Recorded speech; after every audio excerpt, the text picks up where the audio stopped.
আজ পর্যন্ত কোনোদিন মুসলমানদের উৎসব শবে বরাত একটা হিন্দু মসজিদে দেখার জন্য আসলো না। মুসলমানদের উৎসব শবে কদর একটা হিন্দু কোনোদিন চাওয়ার জন্য আসলো না।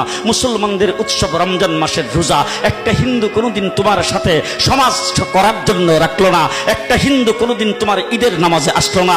একটা হিন্দু কোনোদিন তোমার সাথে জুমার নামাজে অংশগ্রহণ করলো না। তোমাকে দেখার জন্য পর্যন্ত আসলো না।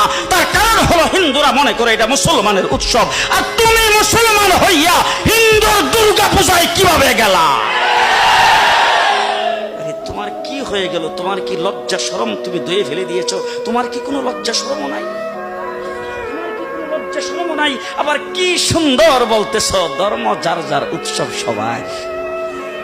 হাই হাই হাই, ও মুসলমান যুবকেরা ভালো করে শোনো, ধর্ম যার যার উৎসব সবার, তাইলে বিয়া যার যার বউ তো সবার।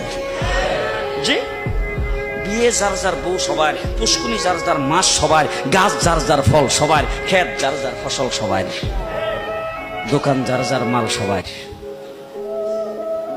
এখন ঘুমাইছে কি কথা বলেন না কেন?